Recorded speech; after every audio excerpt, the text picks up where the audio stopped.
Tajuk yang akan saya bincangkan ialah hubungan syariat, tarikat, hakikat dan makrifat menurut Syekhul Islam Negeri Kedah Wan Sulaiman Wasiddiq dalam kitab Mizan Al-Uqala' wal Udaba.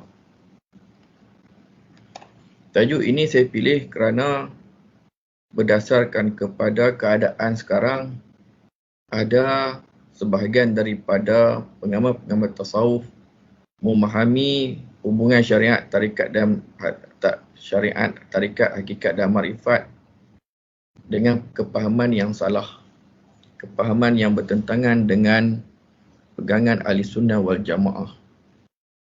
Oleh itu, saya ingin menghuraikan keempat-empat istilah tersebut berdasarkan pandangan dan huraian oleh seorang tokoh tasawuf negeri Kedah, iaitu Syekhul Islam Wan Sulaiman Wasiddiq. Beliau merupakan seorang tokoh ulama Melayu yang hidup pada awal abad 19. Baik. Sejarah ringkas Syekhul Islam di Kedah Wan Sulaiman Wasiddiq. Wan Sulaiman Wasiddiq dilahirkan pada tahun 1872 dan wafat pada 1935, merupakan tokoh sufi Melayu di negeri Kedah Darul Aman yang hidup di zaman pentadbiran Sultan Abdul Hamid dan Tengku Mahmud. Beliau mendapat pendidikan di Mekah Mukarramah selama 20 tahun. Beliau mempelajari tarikat Naqsyabandi daripada gurunya, iaitu Syekh Muhammad An-Dakhawi Al-Bukhari di Mekah Mukarramah. Kemudian Wan Sulaiman Wasiddiq dilantik menjadi Khalifah Mursyid ke-34 oleh gurunya, iaitu Syekh Muhammad An-Dakhawi Bukhari, untuk mengembangkan tarikat tersebut di negeri Kedah. Semasa berada di negeri Kedah, beliau telah menjawat beberapa jawatan penting, iaitu sebagai Kadi Kota Star, kemudian guru agama di Istana Kedah, kemudian menjawat sebagai Ketua Kadi dan pemangku Syekhul Islam, dan yang terakhir sebagai Syekhul Islam ketiga pada 1920 sehinggalah pada tahun 1935. Di negeri Kedah, jawatan Syekhul Islam merupakan jawatan tertinggi dalam pentadbiran dan pengurusan haiwat Islam di negeri Kedah. Di samping beliau sibuk di dalam urusan pentadbiran dan pengurusan Islam, beliau sempat menulis beberapa risalah tasawuf, antaranya ialah Mizanul Uqala' wal Udaba dalam tulisan Jawi pada 11 Zulhijjah 1350 Hijrah. Dan kitab tersebut membicarakan makna dan hubungan syariah, tarikat, hakikat dan makrifat. Hubungan syariat, tarikat, hakikat dan makrifat di sisi ulama tasawuf. Di dalam ilmu tasawuf, perbincangan mengenai istilah dan hubungan syariat, tarikat, hakikat dan makrifat adalah penting. Sebahagian ulama sufi membincangkan empat istilah tersebut dengan pelbagai penafsiran dan bahasa kiasan atau isyarat, sama ada membicarakan keempat-empat istilah itu atau sebahagiannya saja. Di antara kitab yang membicarakan istilah-istilah ini ialah Sairus Salikin oleh Syekh Abdul Samad Palimbani, Kashful Asrar oleh Muhammad Salim Minangkabau, Asraruddin dalam Miftahul Jannah oleh Muhammad Tayyib Mas'ud Al-Banjari, dan juga dalam kitab-kitab Arab seperti Tanwirul Qulub oleh Muhammad Amin Al-Kurdi, Jami' Usul fil Awliya oleh Ahmad Al-Kumushkunawi, dan Ihya Ulumuddin oleh Imam Al-Ghazali. Para ulama tasawuf Islam menghuraikan keempat-empat istilah ini dengan huraian yang benar, secara berkaitan antara satu sama lain dan tidak terpisah, serta tiada unsur merendahkan mana-mana istilah dan kedudukannya di dalam Islam. Namun begitu, terdapat juga golongan ajaran-ajaran sesat yang menggunakan istilah-istilah tasawuf dalam kumpulan mereka, dan kita mendapati mereka juga menggunakan keempat-empat istilah tersebut menurut penafsiran mereka yang bertentangan dengan pegangan Ahli Sunnah wal Jamaah. Saya meletakkan di sini ciri-ciri dan doktrin ajaran sesat yang menghuraikan syariat, tarikat, hakikat, makrifat secara menyeleweng Dan di antara ciri-ciri mereka itu ialah mereka melihat syariat itu sebagai sesuatu yang rendah dan hakikat dan makrifat itu sesuatu yang lebih tinggi daripada syariat. Ini satu pegangan yang salah. Oleh itu saya menggariskan di sini ciri-ciri doktrin ajaran sesat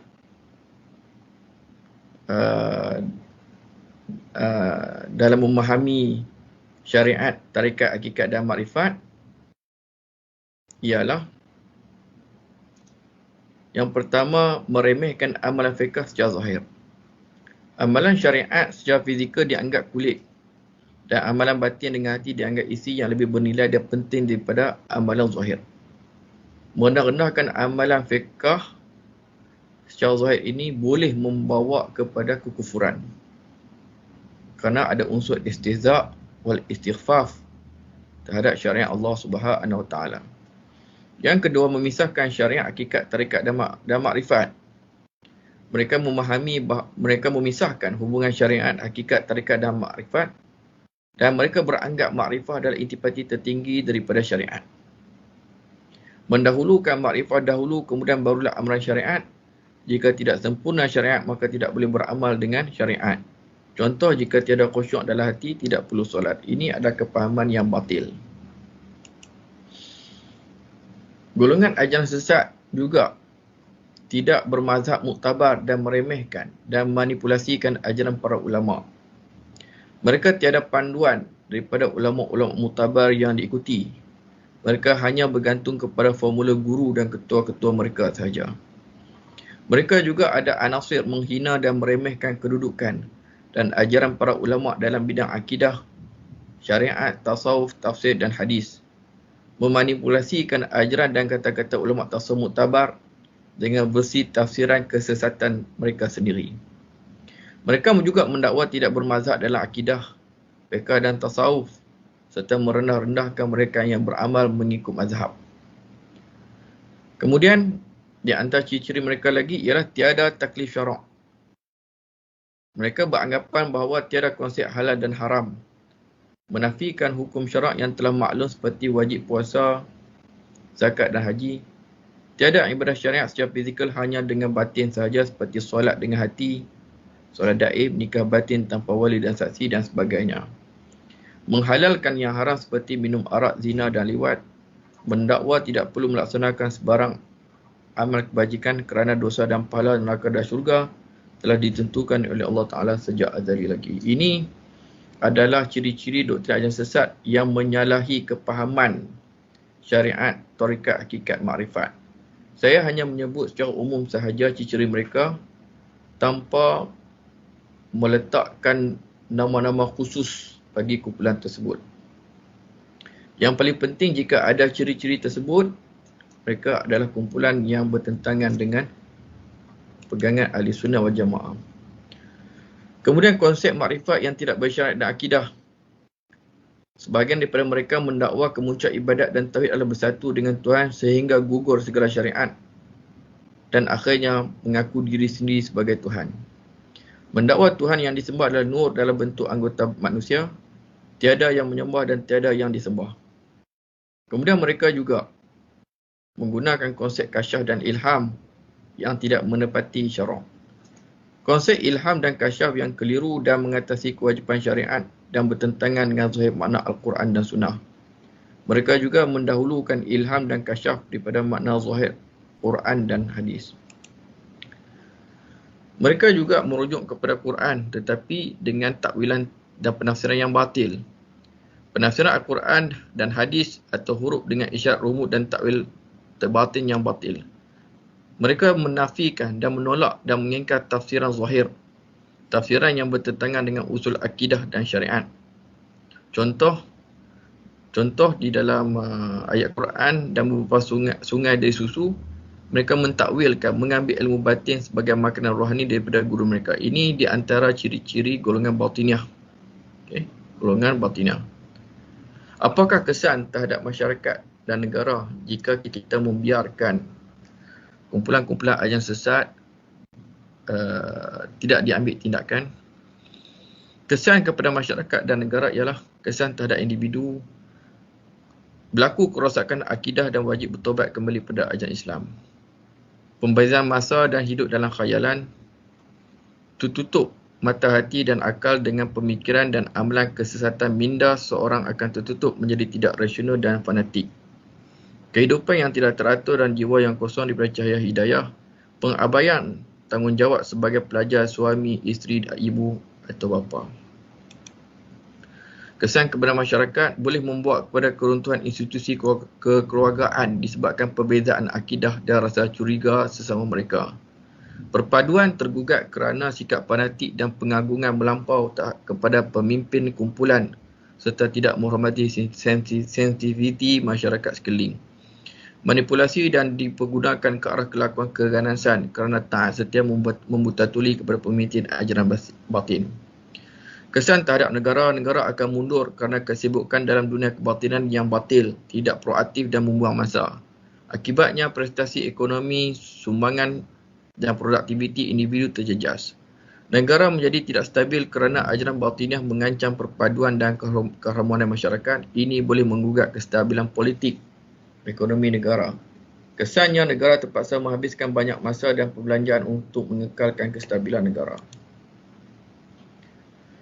Setelah kita melihat ciri-ciri dan doktrin ajaran sesat yang memahami konsep syariat, tarikat, hakikat dan makrifat secara salah, maka saya akan membawa tuan-tuan dan puan-puan sidang hadirin untuk memahami konsep tersebut berdasarkan kepada pandangan dan huraian yang dibawa oleh Syekhul Islam Wan Sulaiman Wan Siddiq dalam kitabnya Mizanul Ukhlaq wal Udaba. Syekhul Islam Wan Sulaiman menghuraikan konsep tersebut dengan cara yang mudah berdasarkan kepahamannya dan panduan lisan gurunya Syekh Muhammad An-Dakhawi Al-Bukhari. Syariat dari segi bahasa iaitu kenyataan, qanunun ilahiyun wudi'a li masalih ibad min haisul al-amr wan nahy wal ibahah. Artinya syariat itu undang-undang yang dianugerahkan oleh Allah Ta'ala untuk menjaga kebaikan bagi hambanya yang mengandungi di dalamnya segala perintah suruhan dan larangan, tegahan dan perkara yang harus. Maka suruh itu ada dua bahagian. Pertama wajib, kedua sunat, dan larangan tegah itu terbagi pada dua, iaitu haram dan makruh, dan harus itu satu jua, jumlahnya semua ada 5 perkara. Jadi berdasarkan pada pandangan Haji Wan Sulaiman Wan Siddiq, syariah ini ialah satu undang-undang yang mengandungi 5 perkara. Undang-undang syarak iaitu wajib, sunat, haram, makruh dan harus sebagai parameter untuk manusia melakukan amal dan mendapat ganjaran daripada Allah Subhanahu Wa Taala. Jadi segala perbuatan kita, percakapan kita dan niat kita di dalam hati tidak lari daripada 5 hukum tersebut. Dan 5 hukum tersebut menjadi asas kepada diberikan ganjaran oleh Allah Ta'ala dan juga diseksa jika kita melanggar segala perintah Allah Subhanahu Wa Ta'ala. Manakala tarikat pula ialah satu istilah yang merujuk pada wasilah dan jalan secara literalnya, iaitu tiap-tiap sesuatu yang boleh menyampaikan dan menghasilkan kehendak kita. Tarikat juga menyampaikan dua tujuan dan kehendak syariat. Yang pertama takhliyah dan yang kedua tahliyah. Tahliyah. Berarti takhliyah itu menyucikan dan membersihkan daripada kejahatan zahir dan batin, dan tahliyah itu artinya menghiasi dan berpakaian dengan kelakuan perangai yang baik zahir dan batin beserta dawamul khudur, berkekalan ingat Tuhan, tiada lupa siang dan malam. Oleh itu tarikat itulah syariat. Tiada keluar sesekali daripada nama syariah kerana termasuk dalam mengajarkan yang disuruh dan menjauhkan yang ditegah. Terkandung di dalam firman Allah Ta'ala, A'udzubillahi minasyaitonirrajim, wa ma atakumur rasul fakhuzuhu wa ma nahakum anhu fantahu.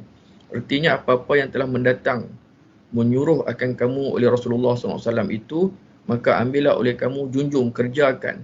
Dan apa-apa yang menegah ia akan kamu, maka berhentilah oleh kamu, kerjakan. Maksudnya tarikat juga adalah syariat, iaitu melaksanakan apa yang Rasulullah suruh dan meninggalkan apa yang Rasulullah larang. Manakala istilah dan nisbah tarikat seperti tarikat Naqsyabandi atau Samaniyah atau Qulwatiyah adalah sandaran sahaja. Hakikatnya tarikat itu ialah berilmu dan beramal dengan pimpinan guru untuk membersihkan hati, untuk mencapai takhliyah dan tahliyah dan dawamul hudur dalam ketaatan kepada Allah. Maka tarikat itulah sebenarnya adalah syariat Islam juga. Manakala hakikat literanya adalah sebenar, istilahnya ialah haqiqatu syai' ma la yatahaqqaqu wujudu syai' illa bi fahuwa haqiqatuhu. Artinya hakikat, maka maknanya pada istilah iaitu hakikat suatu. Artinya sebenar-benar bagi suatu itu ialah barang yang tiada boleh suatu itu melainkan dengan suatu yang lain. Seperti dikatakan hakikat kain baju dan benang itu semuanya adalah kapas. Kerana jika bukan kerana kewujudan kapas, maka benar dan kain pun tidak boleh wujud. Begitu juga dengan alam ini, hakikatnya dijadikan oleh Allah Ta'ala, iaitu pencipta yang sebenar. Allah SWT berfirman, Wallahu khalaqakum wa ma ta'malun. Dan Allah lah yang menjadikan kamu dan apa-apa yang kamu perbuat semuanya. Iaitu yang menjadikan kita tiada kuasa sekali. Semuanya. Ialah yang menjadikan kita tiada kuasa sekali, inilah hakikat. Maka hakikat yang demikian itu kehendaknya disuruh, dituntut atas kita sekalian mahu percaya dan beriman, beriktikad akan demikian itu. Maka hakikat juga adalah syariat Islam. Tiada ittihad dan hulu seperti kata ulama, Ar-Rabbu wa in nazala wal abdu wa in taraqa. Artinya Tuhan itu adalah Tuhan juga jikalau macam mana firman-Nya turun sekalipun, dan yang hamba itu adalah hamba juga dan macam mana naik sekalipun. Ini adalah istilah sufi yang menunjukkan bahawa kita juga mestilah memahami bahawa hakikat segala kejadian ini tidak boleh berlaku melainkan dengan izin dan kehendak Allah Subhanahu Wa Taala. Namun demikian, kita perlu memperincikan perkara tersebut tanpa ada kepahaman ittihad dan hulul ataupun pahaman jabariyah yang tidak mempertimbangkan segala perbuatan kita itu dengan syariat Islam. Manakala makrifah literanya mengenal, istilahnya ialah makrifah, maknanya pada istilah ibaratun an ma'rifati syai' ma bi huwa, iaitu ibarat daripada mengenal sesuatu itu akan sesuatu yang dengan dia itu, takni yu'ti kulladzin haqqin haqqahu. Artinya memberi akan tiap-tiap yang punya hak akan hak-haknya, seperti mencari jalan hendak kenal raja. Apabila sudah kenal, maka mana-mana sifat patut dengan raja itu diiktikadkanlah akan sifatnya. Demikianlah hamba dengan Tuhan. Mana-mana sifat yang kamalat yang patut dengan Tuhan, maka itulah yang diiktikadkan pada haknya. Dan mana-mana yang patut dinafikan daripadanya, maka inilah yang disuruh wajib atas kita mengenal dengan sebenar-benar kenal. Maka termasuklah juga di dalam suruh jadi makrifat itu ialah syariat, bukan lain dengan firman Allah Ta'ala, fa'ala annahu la ilaha illallah. Telah berkata guru hamba Syekh Faqih Muhammad Al-Bukhari Aqaddasallahu Ta'ala sirahu, keempat-empat istilah itu ialah syariah yang berubah-ubah sebutan pada lafaz itu sahaja.